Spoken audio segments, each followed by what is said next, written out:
Hey, this is Cyndi, and we are live on Facebook. And I'm getting emotional already because I am here with the woman who activated my love of the course and changed everything for me in 2018, Lisa Natoli. I am here with the woman I was talking about when I was here yesterday.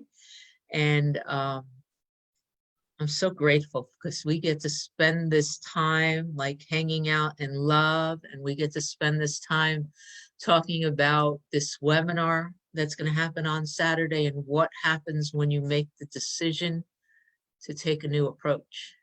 Hi, Lisa. I love you so much, Cyndi. You crack me up. You're so cute.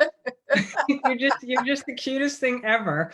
I want to really just publicly thank you because, we receive hundreds of letters about you and just how you touch so many people's lives. And, I've watched you from the very moment that I met you and have seen, just your dedication. Like I don't even want to call it a transformation because you started really off with this total, desire for truth. And, you called 2018 the year of miracles. And I've watched that consistency in you, even when,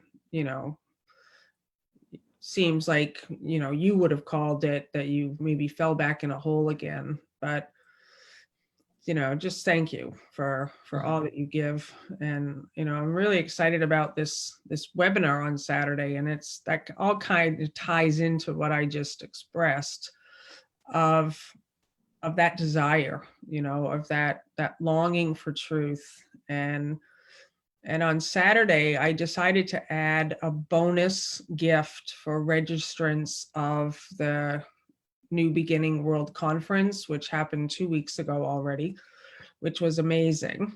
And I just decided, because A, I love these webinars so much, and B, I just thought it would be like a cool add-on for people who were signed up. So I added in, it's a 3-hour training, and then there's an additional 1 hour for fellowship. And so it's actually 4 hours. It's 1 p.m. Eastern on Saturday, June 6th. And the training goes until 4, and then 4 to 5 for anyone that wants to stay. So you can stay the whole time.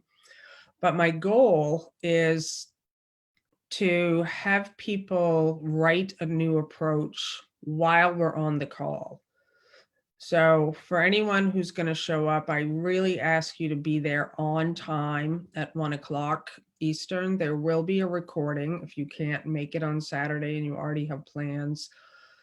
But this has changed my life because, we think the world's supposed to change and people are supposed to change and our money situation needs to change and circumstances need to change and the body needs to change and the sickness needs to go away. And, the list goes on.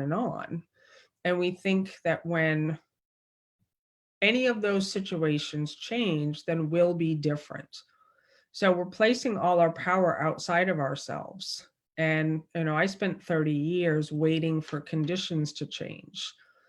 And so the new approach comes from A Course in Miracles. And it was just this moment in time when Bill Thetford, in the middle of major office politics and conflicts, said to Helen Schuckman, there must be a better way. And he decided on the spot that he was going to walk into this meeting and see things differently. He wasn't going to wait for things to change. He was going to be the change that he wanted to see.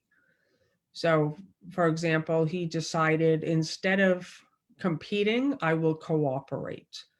Instead of defending myself, I will listen. And he just decided, he got very deliberate and very specific. And he said, this is how it's going down. And he thought Helen would resist what he said. He was very nervous saying it because, he's going to have to show up in a new way. And she said, I'll join you in it. And later, Helen received instruction that one little moment in time was like the trigger for Jesus, the voice that was coming through Helen, to come through. It was that moment of joining to say, I'm not going to be in conflict anymore, and to have another brother join you in it. So that's one thing we're going to cover on Saturday, is that there will be space. I'm actually going to have everyone turn their videos off and the sound off. I'll still be there. I'll be right there in the room the whole time. And I'm going to have everyone write their new approach on Saturday, so that by the time 4:00 p.m. Eastern rolls around, you will have it. You will have a sheet of paper that you wrote in your words and you decided, and we're not gonna put it off. So that's Saturday. You know, I'm going to bring it up because it's going to come up. That what we're doing on Saturday is a bonus for everyone that either was at this live conference or, and the link is on that link, who decides to sign up for the replays. Mhm. Because I've been studying with you for so long, I know that the price, the price of admission versus what can change when you say yes to this work is huge. And I'm wondering if you could speak for a few minutes on why people would want to invest in these. I think it's like 48 hours of replays from 30 of the greatest truth teachers. I mean, it seems like an overwhelming amount of material and teachers and spaces. Why would someone want to do that? Why would you want to do that? Well, because for me, like, I'm somebody who, because of my own experience with teachers, I know that they can save me time. So I personally am someone who, since I was a very young age, I hire other people. I hire trainers, I hire coaches. I just know that that's faster that way. It's just been my experience. So a lot of people will say, well, how do you know this, Lisa? And it's like, because I get help. Like, I never got any of this on my own. I've always found little tricks and hacks and tools to keep me on track, because I know my own mind. I know that how I have lots of procrastination, lots of laziness. To this day, on this day, I have 3 trainers that I recently hired over the last couple months, because I'm always wanting to just up my game, stay on track, like push myself out of comfort zones. Like, I never believe that you reach a place and you're done. To me, it's always like you go out of your comfort zone, change occurs, then you get comfortable in the new comfort zone, which is a greater expanded place. And then it's like, all right, now what?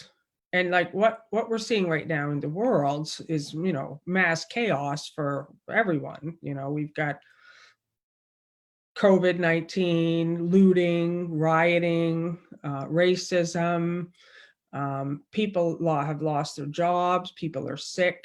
I mean, without COVID, it's something like 65% of the population is sick. Almost everyone is on some kind of medication or has some level of pain or something. So we already have this situation where people are suffering. They're in pain, they're confused, they're depressed, they're angry, they're in doubt. And I know the answer is not out there. I spent 30 years thinking I'm going to find the solution in something outside of me. And what I know is that this is an inside job. And the time that we take this journey comes from each one of us. Nobody can make that decision for anyone. So at a certain point, you have to say, do I really want to do this? And then I went and found people who had already taken the journey. So when you find someone who's already spent 10, 20, 30, 40, 50 years before you making all the mistakes,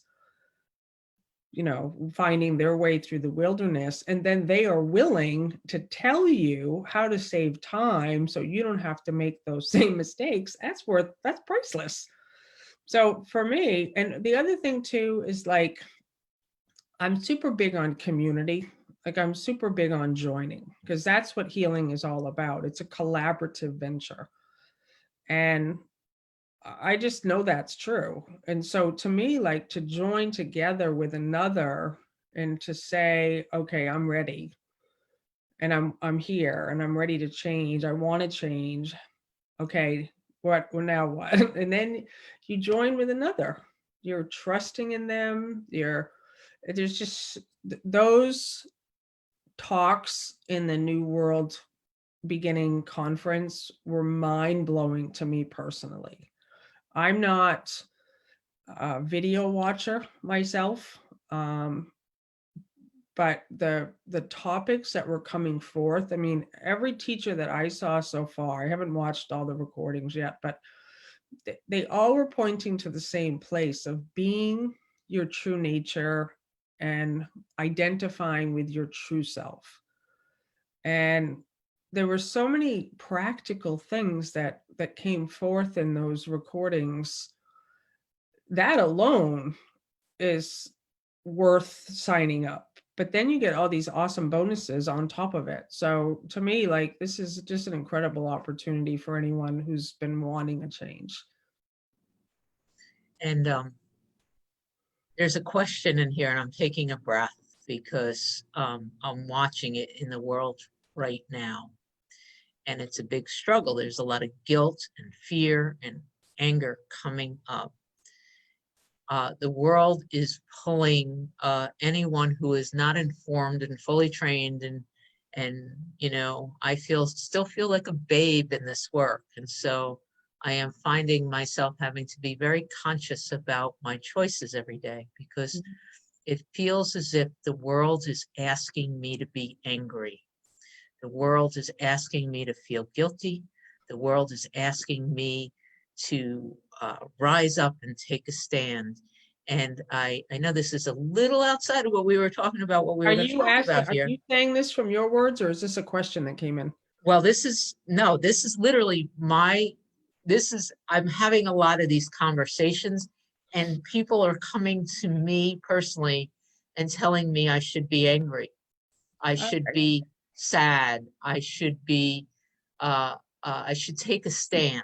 Yeah, well, this is actually not sidetracking. And I had said to my mailing list, I was going to share a story on today's call. So this is actually a perfect time, because yesterday morning, I actually had a moment of irritation, and I wouldn't have called it anger in the moment, but it was.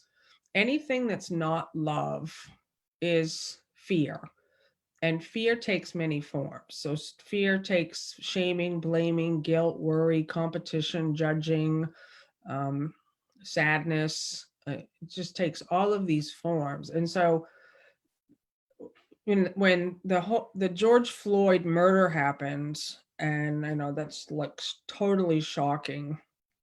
And I was completely, I mean, we all were just like, can't believe what we're seeing. I got chills up and down right now, that we're living in this world still where that happens, where there's this kind of hatred and this kind of attacking. And of course, what has come out of that is all the buried, repressed things that haven't yet been healed in the one mind. So racism is one of them. It's a whole idea of inequality and white supremacy, and so that's all coming to the surface, but it's coming to the surface in whatever form it's coming out. So for many, it's coming out as shaming, blaming, um, just, it's just unconscious guilt. And so there's this group that I'm in. It's a super spiritual group. It's amazing, right? It's kind, and it's just this amazing group of leaders and people who are super heart-centered. But this situation has brought forth a lot of anger. So there was a lot of things that were being posted in this board, and then the moderator and the person who runs the group shut down all the comments. So that created even more of an uproar in this group, because now everyone felt we're being silenced. So now, the group leaders being attacked and criticized. And so they turned the comments back on. And all I saw the day before yesterday was just major attacking, major, like, and people were leaving the group because in my perception, they were being bullied out. Like, I was reading the comments. So we have this term right now called anti-racism. So it's not enough to be not racist. You have to be anti-racist, which means that when you see it, you must stand up to say that's not right. And, I totally agree with part of it. Like, I'm somebody who agrees with inner listening. We can't just make a blanket statement that says every time you see it, you have to say something. Like, to me, and this is what I'm going to cover on Saturday, is this inner listening.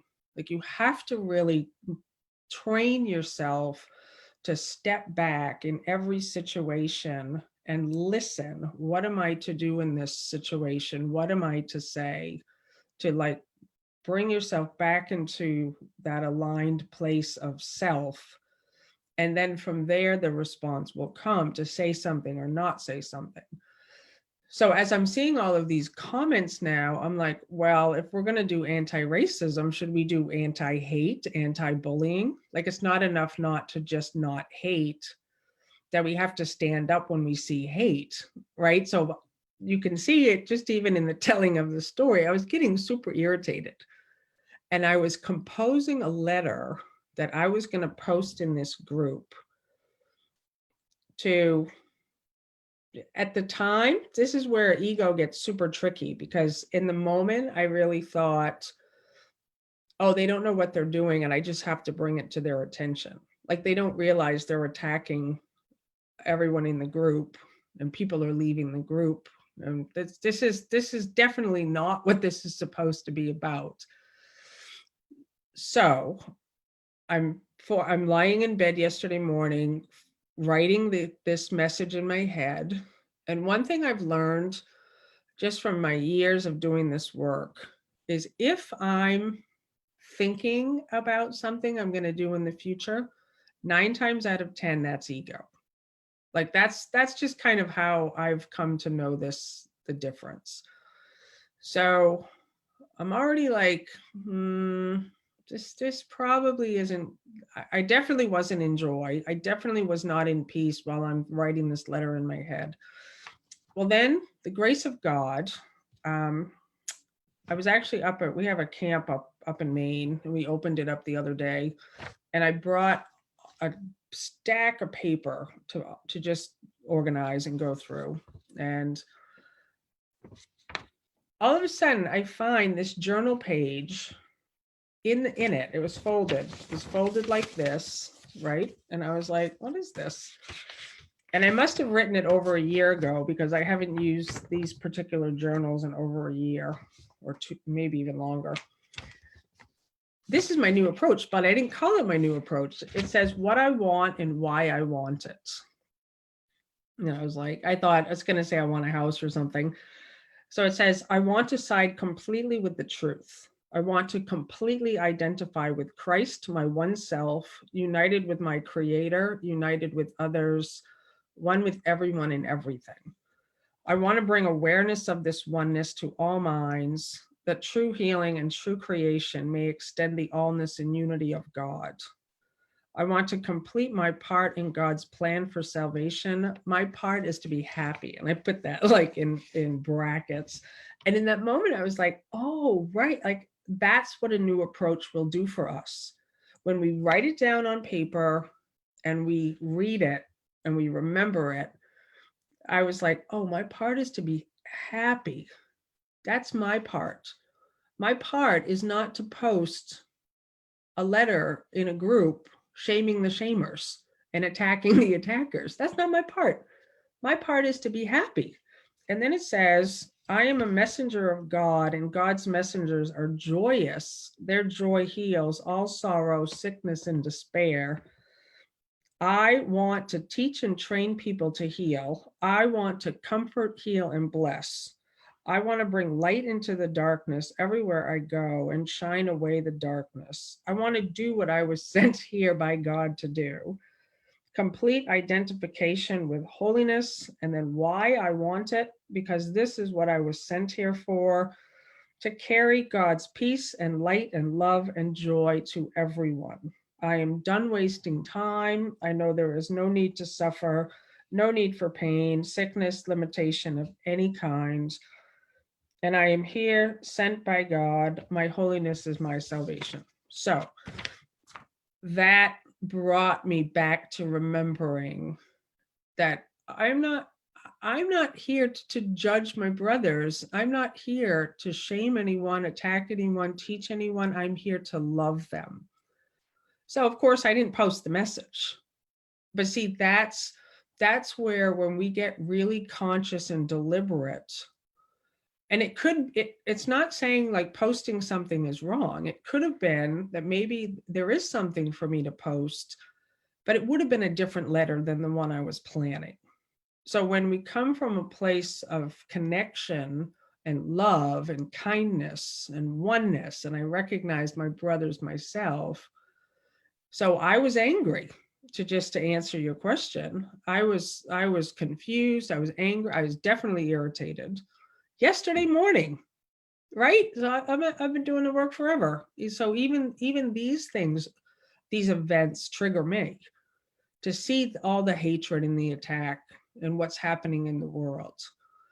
But we can all decide that we don't have to participate at that level, that we decide, how am I going to show up? I'm going to cooperate instead of be combative. And so that's a long-winded answer to the question, but that's this work. This isn't about like being on the good ship lollipop and thinking we're supposed to just feel happy all the time. Like, we're here to heal all of these things that are in the mind that believes it's separate, and we're here to heal them. So we allow ourselves to let these things rise up into our awareness, and then we don't run away. We don't say, oh, it's just an illusion. We say, okay, what's coming up for me? How am I feeling here? And then we have the willingness to see it differently. Okay, so we typically only spend our goal is 20 minutes, but I do have one question because you said it briefly and you passed it on, and it kind of rocked my world. Perhaps because I've been living in it, so I'm going to ask it. So maybe just so you can repeat it again. Did I hear you say, if I was planning in my head and thinking about it, then it's ego? Not always, but my experience with how to hear God's voice, and that's one of the things we're going to go over on Saturday. We're going to be, I want to have a whole list of all the things, moving from doubt to certainty, getting plugged in and connected to your inner guidance and your internal guidance communication channel. So my experience right now is, when I first began doing this work of hearing God's voice and hearing my own inner voice, that's the self. Of course, we never know. Is it ego? Is it spirit? I don't know. I'm not sure.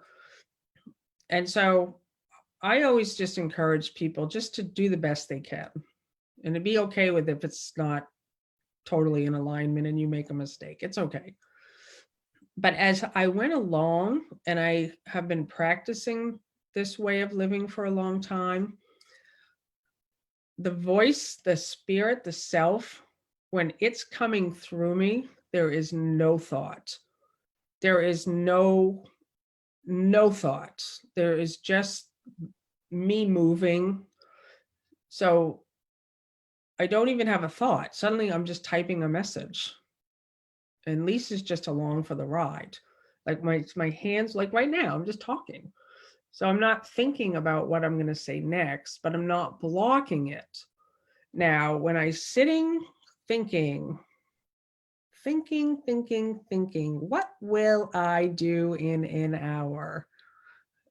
That 9 times out of 10 for me, that's coming from the Lisa body identity self, that's doing something. Why am I laying in bed for 20 minutes composing a letter that I'm going to write later.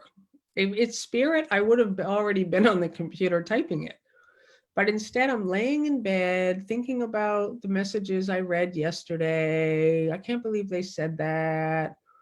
I can't believe that girl posted that. Oh my God, did she really say that? Like this, the thing, you know what I mean? Like it's this, my mom, she calls it the itty bitty shitty committee. Like it's, so we've got this committee in our head of just various voices, and we're there hanging out with the committee. And so I've learned, I think the fastest, this probably is the fastest little trick, I guess, or whatever tool or whatever you would want to call it. If you're not sure, totally do nothing. Just don't do anything. Don't send that message. Don't make that phone call. Don't just take a minute. Just say, okay, I don't need to send that message right now. And then I drove back from the camp, and I was still, even though I read the letter, I still couldn't stop thinking about it on the way home, because I still couldn't believe people say these things. I was like, wow, we attack each other here in this world. Like, amazing. I mean, several people said several things to me yesterday, and I was like, wow. And the only response Jesus says to us as miracle workers is to bless them, love them, know them as myself. That's the only response, to love one another.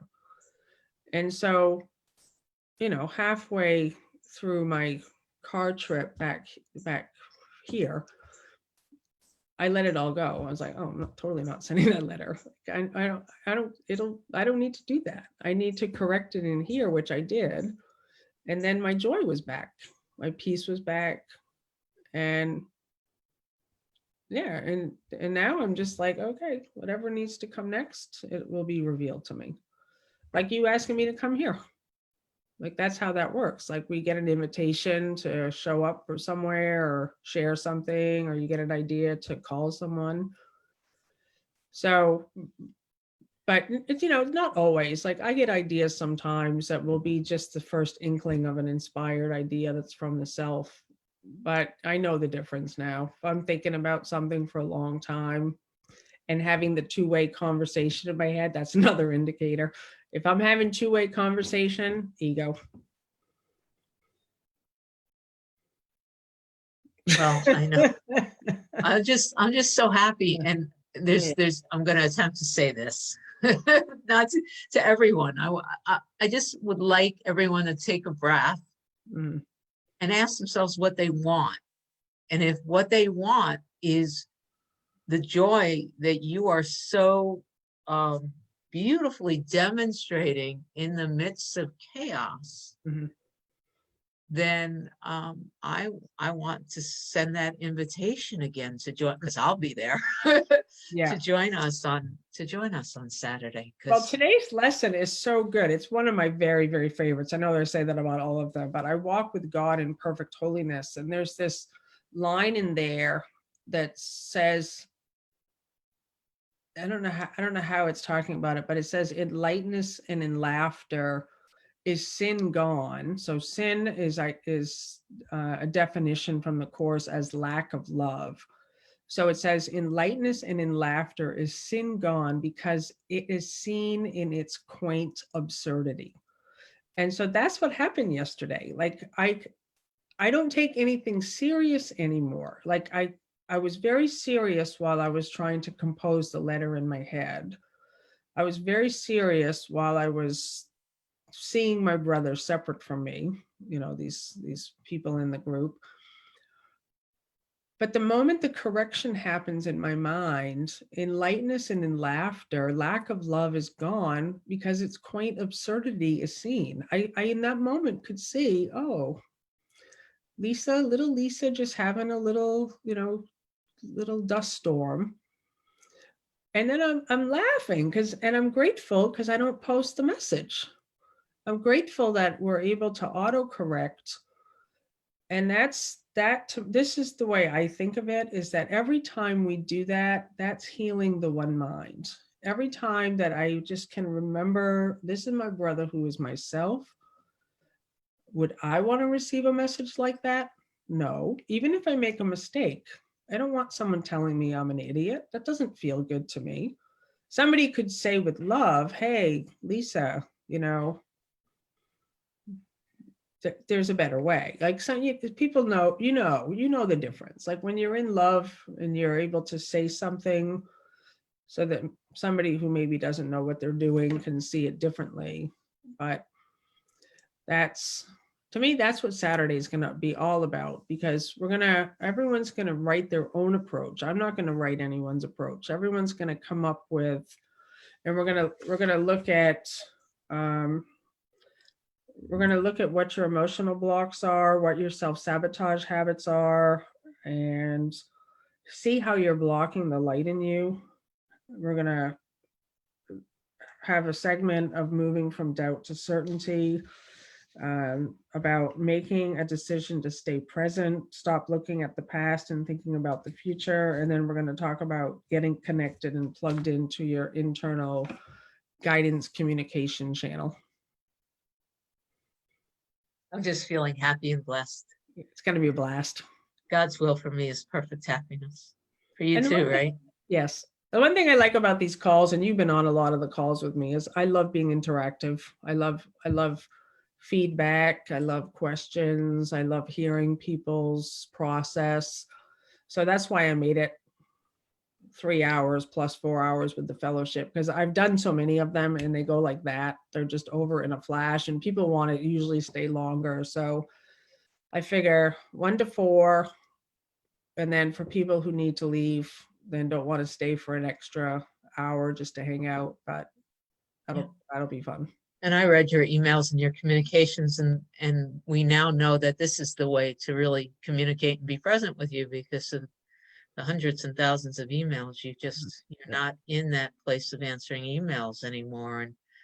But anyone who's willing to say yes to doing this work, I've discovered you're right there, willing to open your heart and connect and love. So, yeah, so psyched.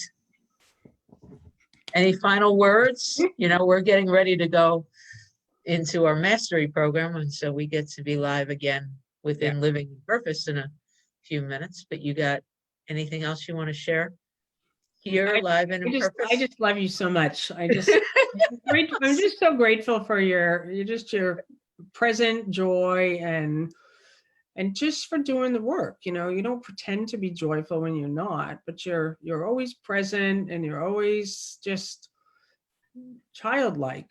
And I love that. I love it when I see it in anyone. This isn't about pretending to be happy. It's mind training. We're training our minds to see everything differently. This is because I have done the 40-day so often, and because I love you. I was not feeling like this a couple hours ago, and I sat, and inner guidance, Holy Spirit said, go take a walk by the river. And I thought of you, because I got in the car and I went to the river, and a little, almost 3-year-old boy and a 6-year-old girl, they're walking, and the boy's telling me about his toes. I'm having this conversation. This girl looked at me and she said, we were painting rocks and they glittered. And in that moment, Lisa, I saw you. I saw what happened. And literally, I sent that love out to you in that moment, because I learned a lot from the 40-day. But it's just what you said changed everything for me, because somewhere along the line in the work that I've committed to, and that lit me up through your teachings, was this understanding that we get to approach. The more we could be childlike, the more this child, she was like, it glittered, the rocks glittered. And so she lit up, and I just said, that's it. That's why I'm here. It's just like your little Glinda shoes that are somewhere in the 40-day, and just so happy. You just reminded me of just one more thing. My mom's up at a camper near our camper up there, so I see her a lot when I'm up there. And there was a lot of attacking and fighting in the first couple of weeks up at the campgrounds because they didn't open on time. So a lot of people were bashing the campground owners and wondering why you're not open and why are we not getting money back. And someone, this is how one person can be a light in the dark. One person in that campground decided to start painting rocks with the cutest little designs on them. They're so cute, like little beetle bug and flowers. And they have a Facebook page for their campgrounds. And every day, another person gets a rock hidden on their campsite. So now instead, and the attacking's all gone away because now this one, no one knows who it is yet. But every day on the Facebook page, someone gets a rock and they take a photo and it posts it on Facebook and everyone's excited. Who's going to get the next rock? What's the next rock going to look like? So this is not big things we're doing here as miracle workers. Like, how can you bring joy and light to the world in a way that's just going to light someone up? Like, how can we surprise them? What can we do? Like, what can we, instead of trying to figure out how to get out of our own depression and sadness and confusion and anger, how can I extend the love out to make someone else's day? And, so thank you for that story. Cyndi, you do glitter and shine. Oh, so do you. Takes one to know one. All Thank right, you everyone for watching. It's been about 40 minutes. I don't know where it went. Goes like that, you see? Yeah. That's fun. So much fun. Can't wait to see all of you on Saturday. The link is I put it in the description. I think I'm going to go and put them in the comments. But I also posted the link on my website. I put it at lisanatoli.com just so people could easily find it. So if you want to come on Saturday and you want all the replays from the New World Beginning Conference, it's here on this Facebook page, but it's also on lisanatoli.com. Bye, everyone. Love you guys. Thank you, Cyndi.